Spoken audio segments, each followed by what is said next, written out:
In a business building that keeps its hidden things behind electronic locks, one man searches for the answer, and it's not 42. Guy Ferber, Private Eye. I knew it was going to be one of those days, since the coffee shop I visit every day was having trouble since their beans went on strike. Which was probably a good thing, since my dough wasn't rising as it should be, and was pouring out faster than it was coming in. I walked into the office and found her sitting there. I could definitely tell that something was the matter, so I asked her to tell me her story.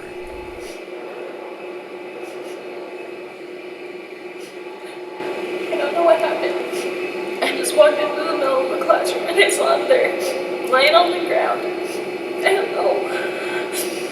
Oh my gosh, I cannot believe he's dead.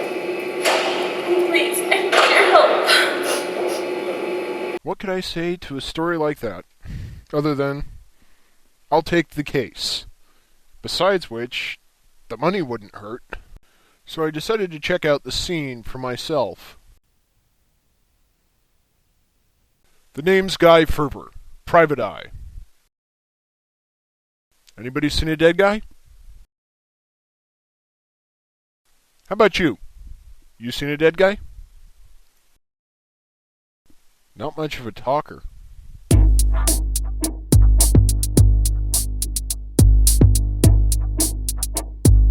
It's for you.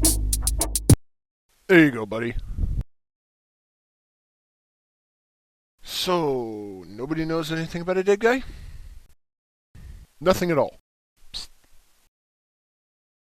Point the camera at the body. Sorry.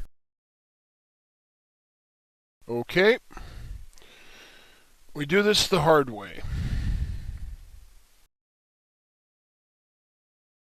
You. Come with me. Excuse me there, buddy.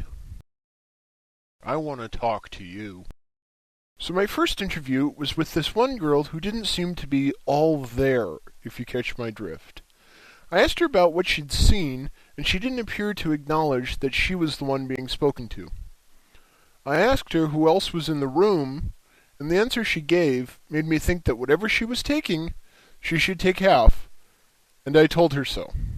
My second interviewee definitely was cognizant of what was going on. Unlike my first interviewee, Bubbles, Steve seemed to possess knowledge beyond that which an innocent person should have. He knew all about my phone, and, at the time, seemed to confess to having killed the victim. Knowing that I was right in my judgment, I forcefully made my opinion known, thus accusing Steve of having done the deed. Meanwhile, unbeknownst to me at the time, Steve, whom I thought to be more than someone who would taint evidence, decided to put a pink wig on the victim's head, thus rendering any evidence which could be collected from that region useless and contaminated. Also unbeknownst to me at the time, the dame herself decided to get in on the tainting action, applying various forms of makeup to the victim, thus rendering any evidence contaminated and unusable. Having collected as much evidence as I was likely to obtain, I asked for the room to be cleared so that I could ponder the evidence and draw a conclusion. With so little to go on, I wasn't sure that I would be able to solve the case. I sat and weighed each item of evidence carefully, the position of the body, the testimonies of the two interviewees.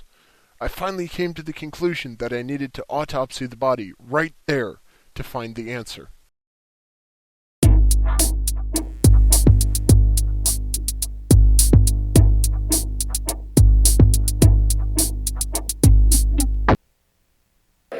Hello? I got the job? Hell yes. It was then that I realized that I'd been duped by the dame.